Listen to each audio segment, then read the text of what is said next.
आज तुमने सिद्ध कर दिया कि इस संसार में तुमसे बड़ा साधक दूसरा कोई नहीं है। ना कोई दूसरा सांसारिक जीवधारी हो सकता है। दूसरे का दुख हरने हेतु अपने जीवन का त्याग एक बहुत बड़ा निर्मोही एवं कर्मयोगी ही कर सकता है पुत्र। अपने इस निस्वार्थ कर्म से तुमने अणिमा जैसी दुर्लभ सिद्धि को सिद्ध कर लिया है मारुति। मैं अब सदैव तुम्हारे साथ रहूंगी। मैं अणिमा तुम्हें आशीर्वाद देती हूँ। ज्ञान एवं गुण के सागर के साथ साथ आज से तुम्हारा यश तीनों लोक में उजागर होगा। तुम जय हनुमान ज्ञान गुण सागर जय कपीस तिहु लोक उजागर कहलाओगे।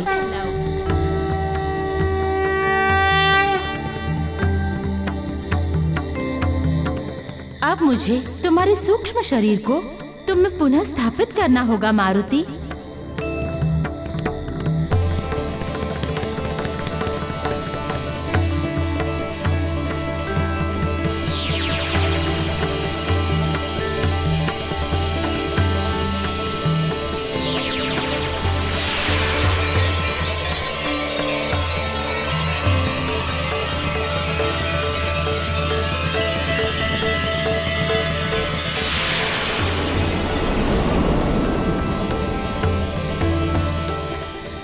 हे यक्ष बालक, मेरे परीक्षण कार्य में सहायता करने हेतु आपका बहुत बहुत धन्यवाद। अब आप अपने यक्ष लोक को प्रस्थान करें।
पता नहीं ब्राह्मण देव बिना किसी को बताए, बिना किसी को कहे न जाने कहां चले गए। किंतु इससे पहले तो उन्होंने ऐसा किया नहीं। फिर आज ये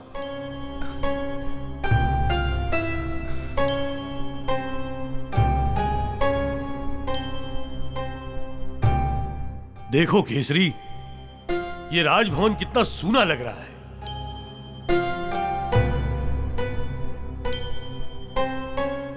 देवी अंजना और जामवंत के बिना एकदम निर्जन, एकदम उदास लग रहा है। तुम कुछ बता सकते हो कि ब्राह्मण देव कहां गए होंगे? ये तुम्हारा दुर्भाग्य है केसरी, ये तुम्हारा दुर्भाग्य है कि जिनकी चिंता तुम्हें होनी चाहिए वो तुम्हें याद ही नहीं।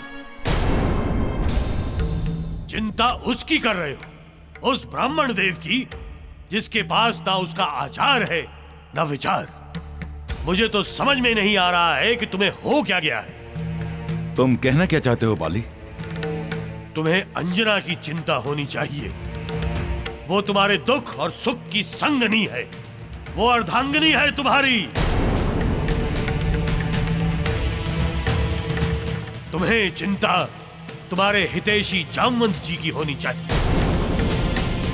अरे तुम्हें तो अपने मारुति की चिंता नहीं है, जिसके बिना तुम एक पल रह नहीं सकते थे।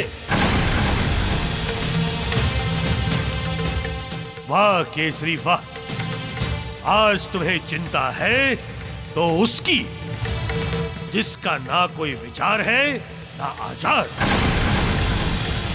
मुझे तो समझ में नहीं आ रहा है कि तुम्हें हो क्या गया है। तुम कहना क्या चाहते हो बाली? एक मित्र होने के नाते बस इतना कि एक पुरुष को अपना व्यक्तित्व, अपना आदर्श, अपने सिद्धांत सांप के केचु की तरह समय समय पर नहीं बदलने चाहिए। और तुम तो एक राजा हो और राजा को तो कदापि नहीं बदलना चाहिए। लेकिन तुम्हारा व्यवहार देखकर ऐसा लग रहा है कि तुम्हारा यह मूल व्यवहार नहीं है।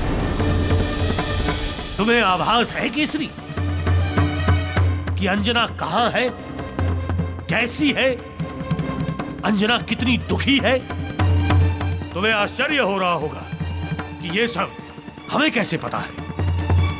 तो तुम्हारी जानकारी के लिए मैं तुम्हें बता देता हूं कि अंजना ने जब अंजन प्रदेश छोड़ा तो तुम्हारे सम्मान के लिए, तुम्हारे प्रेम के लिए वो अपने पिता के घर नहीं गई, वो मेरे यहां किष्किंधा में है। केसरी, तुमने न जाने कैसा कैसा उसके साथ व्यवहार किया, कितनी कटुता की, लेकिन जानते हो अंजना आज भी तुम्हें देवता मानती है। तुम्हारी कुशलता की कामना करती है। इसलिए मित्र केसरी, मैं तो यही कहूंगा कि तुम मेरे साथ किष्किंधा चलो और अंजना से क्षमा याचना कर उसे अपने साथ अपने राज्य वापस लेकर। क्षमा तो अब आप मांगेंगे महाराज बाली।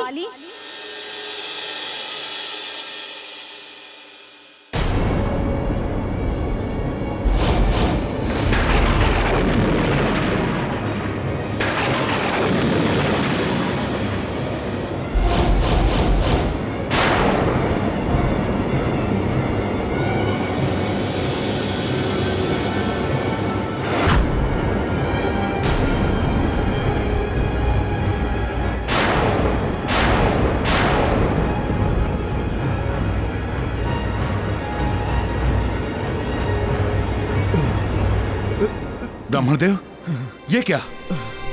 आपकी ये दुर्दशा कैसे हुई ब्राह्मणदेव? किसने की आपकी ये दुर्दशा?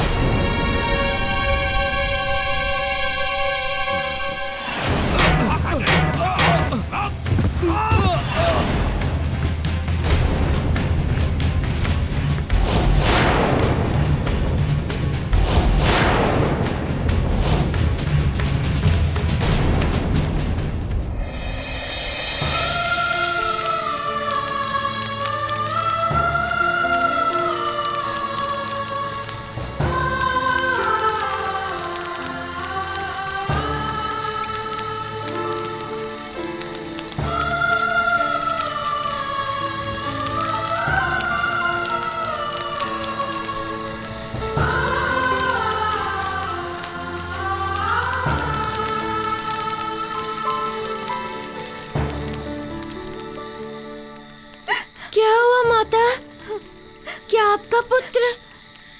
नहीं नहीं, ऐसा नहीं हो सकता।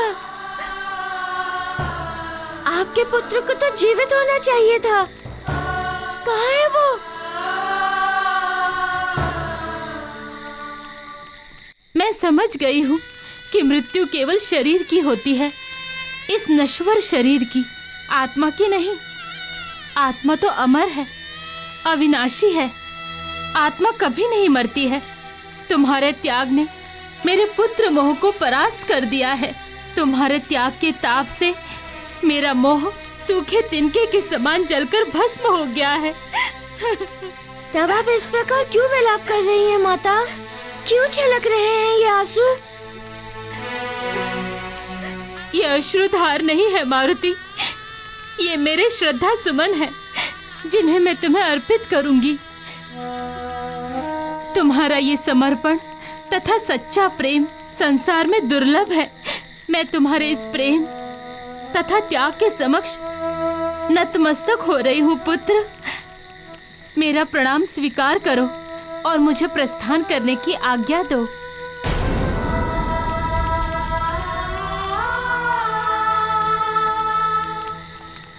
देखो, मैं भी कितनी स्वार्थी हूँ। तुमने मेरी इतनी सहायता की और मैंने तुमसे ये भी नहीं पूछा कि तुम्हारा गंतव्य कहाँ है। कहाँ जा रहे हो तुम? माता, मैं सिद्धि लोक जा रहा हूँ, किंतु मार्ग को लेकर बहुत आश्वस्त नहीं हूँ कि यही वहाँ पहुँचने का सही मार्ग है। चिंता त्याग दो। तुम जिस मार्ग पर चल रहे हो वो उचित मार्ग है। तुम्हारी सिद्धि लोक की यात्रा अति शीघ्र पूर्ण होगी। ये एक माँ का आशीर्वाद है।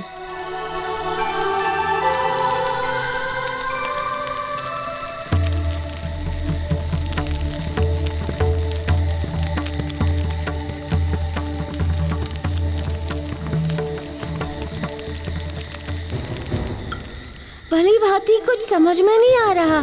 ऐसा आभास हो रहा है कि जो मेरे साथ हुआ वो सत्य नहीं था, अपितु सच कुछ और है।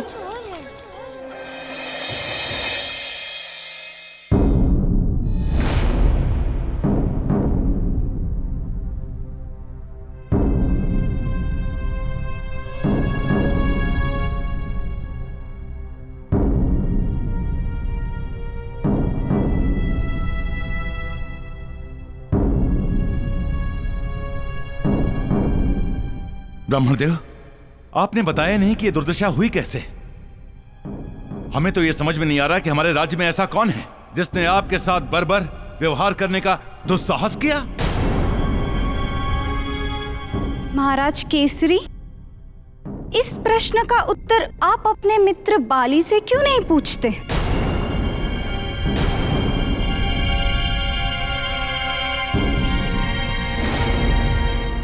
महाराज केसरी, अरे हमारे तो ये समझ नहीं आ रहा है कि आपने ऐसा किया क्यों।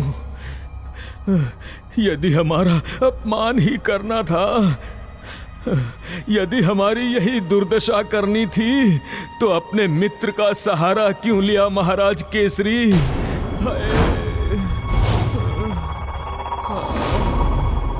अरे स्वयं क्यों नहीं किया। स्वयं करते तो आघात कम से कम हृदय पर तो नहीं होता।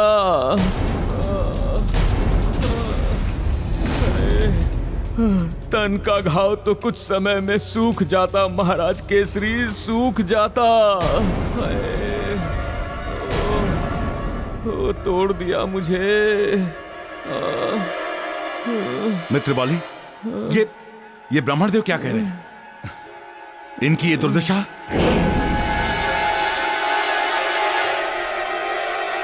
हाँ केसरी,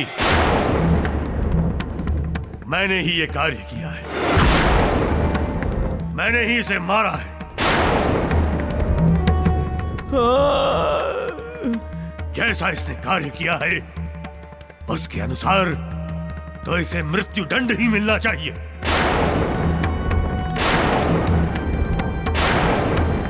परंतु मैंने इसके ऊपर एक उपकार किया है। इसे मैंने मृत्यु दंड नहीं दिया।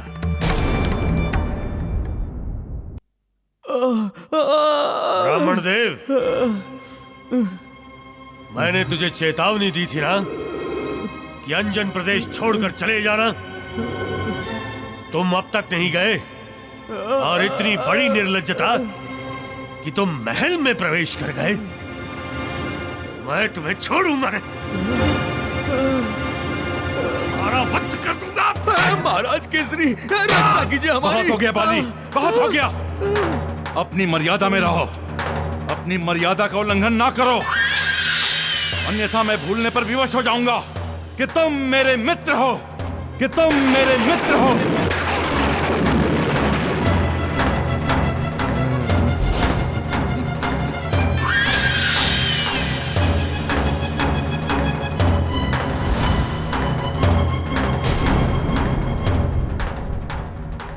ये क्या बात कर रहे हो केसरी? क्या हो गया है तुम्हारी बुद्धि को, तुम्हारे विवेक को, तुम्हारे ज्ञान चक्षु को, कि इस ब्राह्मण के कारण तुम विनाश के तट पर खड़े हो? देखो अपने आप को, तुम क्या थे केसरी, और ये क्या तुम बन गए हो?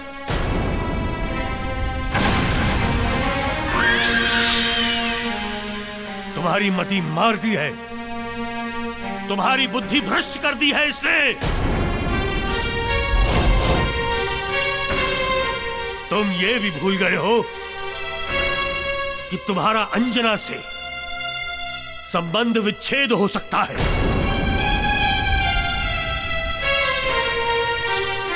जामवन जी इस राज्य को छोड़कर चले गए, लेकिन तुम इस ब्राह्मण की वजह से ये चौसर खेल रहे हो, तुम पर स्त्री गमन कर रहे हो। अरे केसरी, तुम्हें अपनी नहीं तो कम से कम इस वानर कुल की मर्यादा का ध्यान रखना चाहिए, इसे कलंकित नहीं करना चाहिए।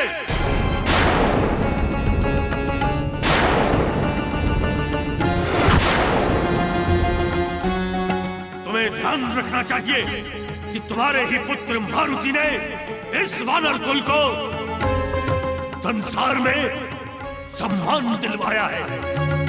इस वानर कुल की आज प्रशंसा होती है, किंतु आज तुम्हें देखकर लग रहा है कि तुम चेतन अवस्था में नहीं हो केसरी। तुम तो वानर कुल को कलंकित करने पर लगे हुए हो। तुम तो वानर कुल को कलंकित करने पर लगे हुए हो। तुम चेतना विहीन हो जाओगे। बस बाली बस, तुम बहुत बोल चुके और मैं बहुत सुन चुका। अब मैं बोलूंगा, तुम सुनोगे।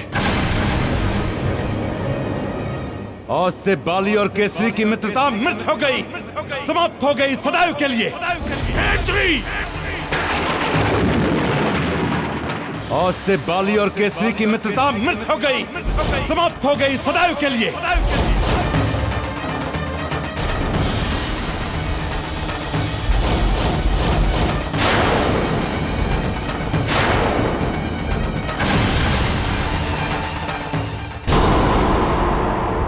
मैं महाराज केसरी अपने उद्दंड द्वारा अपना अपमान सहन नहीं कर सकता।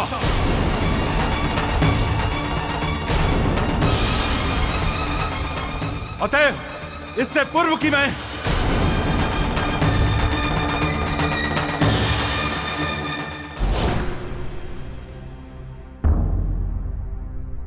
प्रिय मित्र केसरी, हमारी मित्रता रहे या ना रहे, हम दोबारा मिले या ना मिले, बाली और किष्किंधा को कोई अंतर नहीं पड़ता। और मैं जानता हूं कि अंजन प्रदेश को भी कोई अंतर नहीं पड़ेगा। अंतर पड़ेगा तो अंजना को, अंतर पड़ेगा तो जामवंत जी को। इसलिए मैं कह रहा हूं कि यह बाली जो इस संसार में अपने बल के लिए जाना जाता है, आज तक इस बाली ने किसी के सामने याचना नहीं की है, किंतु आज केसरी, ये बाली तुम्हारे सामने विनती करता है, अपने विचार त्याग दो और मैं जो कह रहा हूं उस पर विचार अवश्य करना।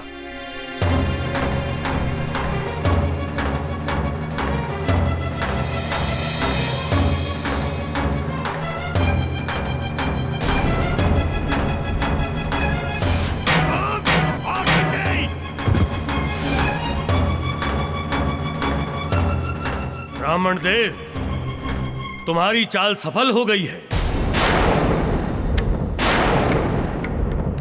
तुम्हारे छलावे में आकर मेरे मित्र ने मुझसे मित्रता तोड़ ली है और तुम्हें बचा लिया है, किंतु तुम अधिक दिनों तक नहीं बचोगे। तुम्हारा दंड अभी शेष है और तुम्हें दंड मिलेगा, क्योंकि मारुति को तुम नहीं जानते। जब उसे पता चलेगा कि तुमने उसके परिवार की ये दुर्दशा की है, तो वो तुम्हें ऐसा दंड देगा कि तुम्हें तीनों लोकों में छुपने का स्थान नहीं मिलेगा।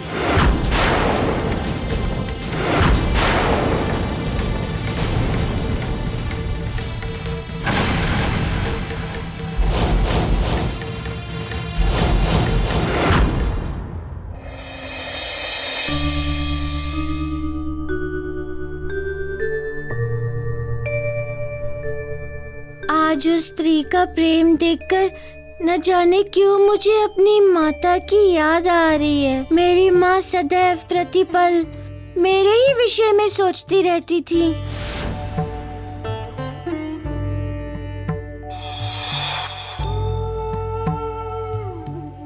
सत्य तो ये है कि मेरी माता अंजना के तो प्राण ही मुझ में बसते हैं।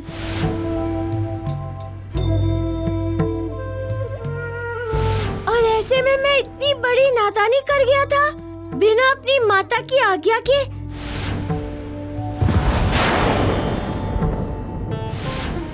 अपने सूक्ष्म जीवन को किसी अन्य के शरीर में स्थापित कर दिया था। यदि ये बात मेरी माता को पता चल जाती तो वो तो अपना जीवन ही त्याग देती। मैं इतने दिनों से बाहर हूँ, न जाने कैसी होंगी वो।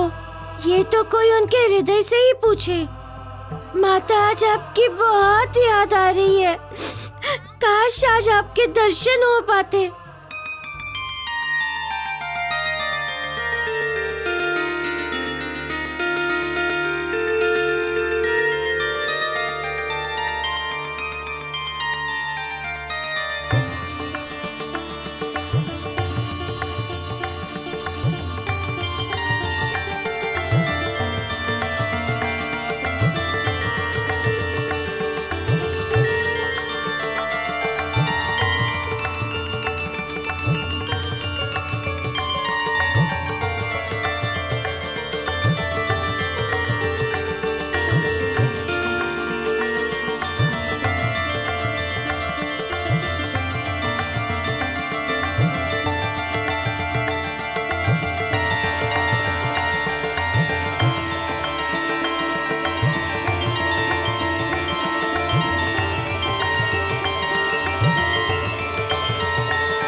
टुकुर टुकुर क्या देख रहा है?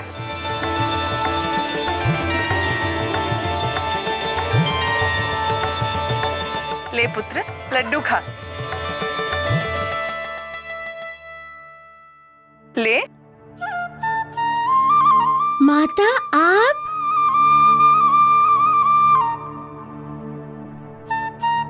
सोच क्या रहा है?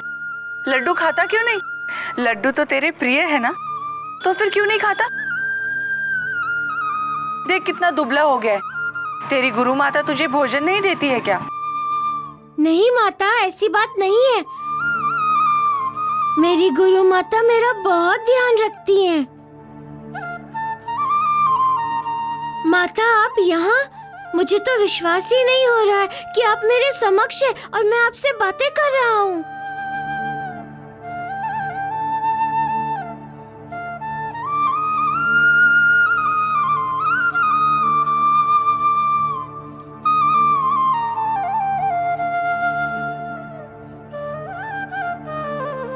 क्या हुआ माता, आप क्यों रो रही हैं?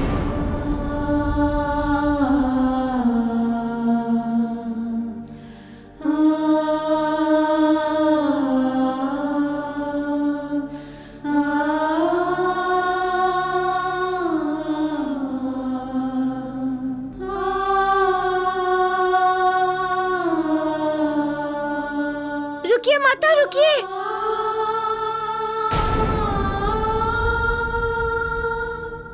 क्या हुआ, क्यों जा रही हैं आप माता?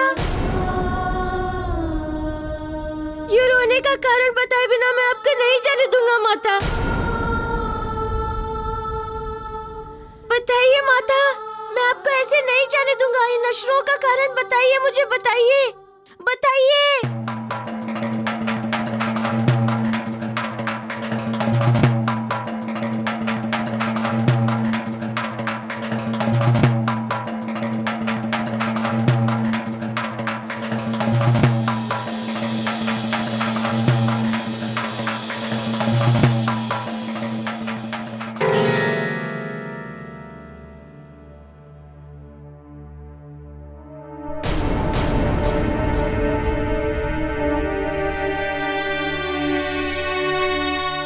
क्या हुआ पुत्र?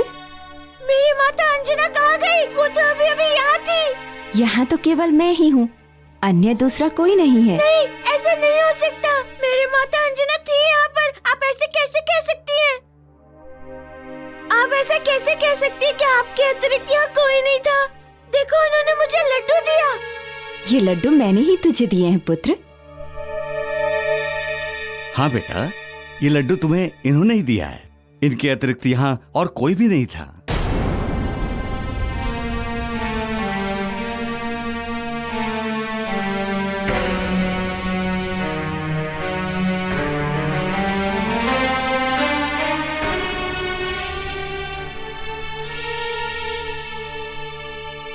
यदि ये लोग सच कह रहे तो मैंने अपनी माता को कैसे देखा, कैसे उनसे बातें की, और वो बात करते करते रोने भी लगी। इसका अर्थ ये है कि मेरी माता अवश्य किसी संकट में है।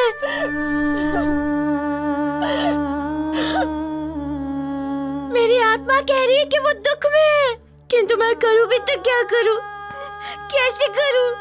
एक पुत्र की भी ऐसी विवशता हो सकती है। माँ, मुझे क्षमा करें माता। तुम्हारे पुत्र के पाँव में शिष्य धर्म की बेड़ियां पड़ी हुई है। यदि ये नहीं होती तो मैं निश्चित उड़कर चला आता आपके पास। किंतु भले ही मैं शरीर से आपके पास नहीं हूँ, परंतु मन से आपके ही पास हूँ। हाँ माता, हाँ।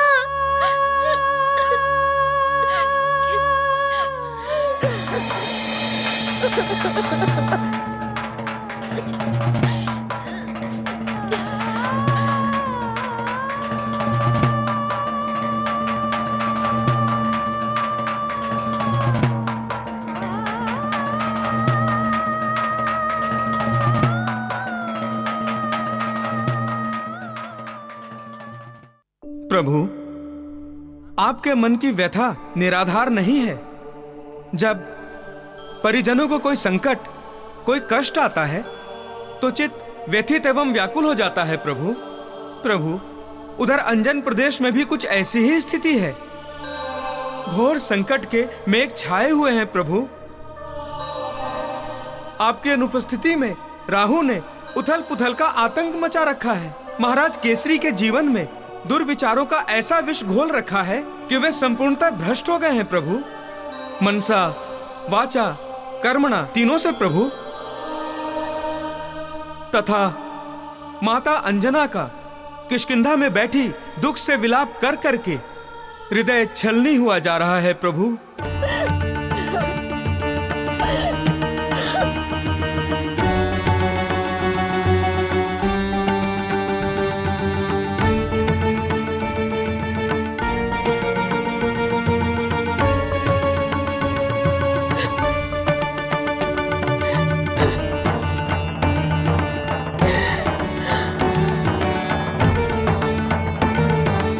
माता, यदि प्रभु हनुमान आपको इस स्थिति में देखेंगे तो संभवतः अपनी शिक्षा, अपना ज्ञान, अपने गुरु के आदेश सब कुछ भूलकर आपके दुख को दूर करने आ जाएंगे। माता,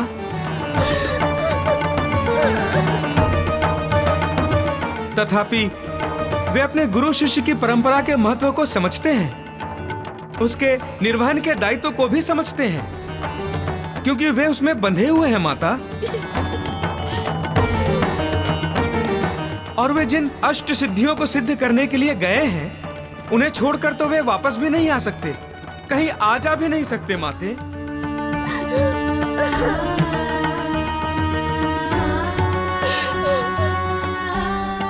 देखिए देवों, कैसी विडंबना है। पूरे संसार का संकट हरने वाले संकट मोचक प्रभु, संकट मोचक हनुमान आज अपनी ही माता के दुख से अनजान है।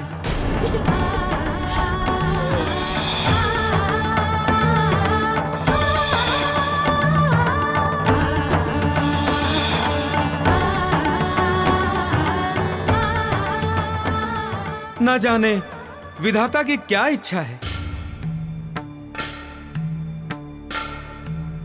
देवर्षि, ये विधि के द्वारा क्या निर्धारित है?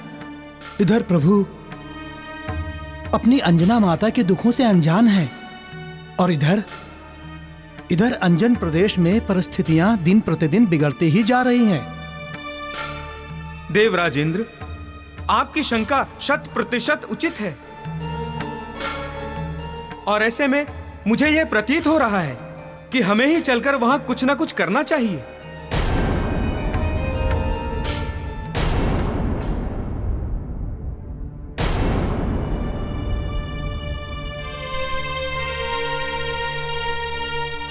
किंतु देवर्षि, हम राहु के समक्ष कर भी क्या सकते हैं? देव, राहु का दुर्भाग्य यह है कि वो अब तक अपनी धूर्त, कपटी एवं विनाशकारी चालों को ही देखता और चलता रहा है। उसने अब तक किसी पतिव्रता स्त्री के सतीत्व की शक्ति को नहीं देखा है।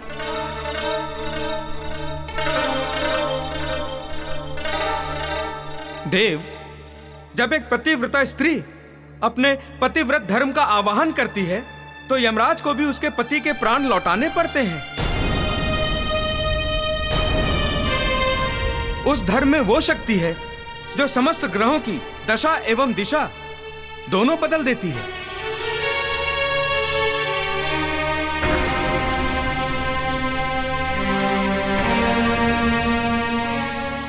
नारायण नारायण।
हम तुम्हें अंतिम अवसर देते हैं, अंतिम अवसर। अपना षड्यंत्र स्वीकार कर लो, अन्यथा ये न्याय संगत नहीं होगा। परम प्रतापी महाराज केसरी की आज्ञा से आपको बंदी बनाया जाता है। सैनिकों, जामवंत काका को मुक्त कर दो। महारानी अंजना, अपनी वाणी को विराम दीजिए, अन्यथा ऐसा ना हो कि एक षड्यंत्रकारी की सहायता के अपराध में आपको भी बंदी बना लिया जाए।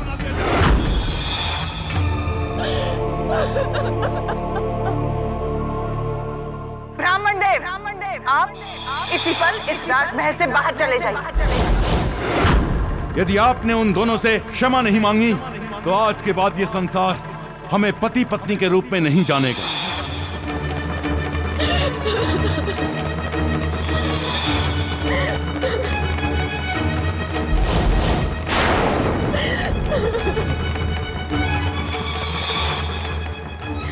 मेरे परिवार पर किसी की बुरी दृष्टि लग गई है प्रभु, किसी की बुरी दृष्टि लग गई है।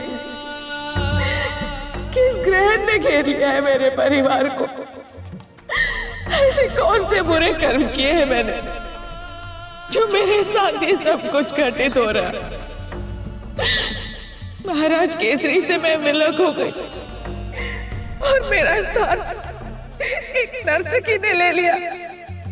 किस बुरे कर्म के कारण प्रभु, किस बुरे कर्म के कारण मेरे जीवन में अचानक ये बवंडर उठा है।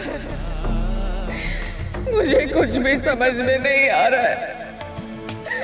मेरी बुद्धि मेरा साथ नहीं दे रही है प्रभु।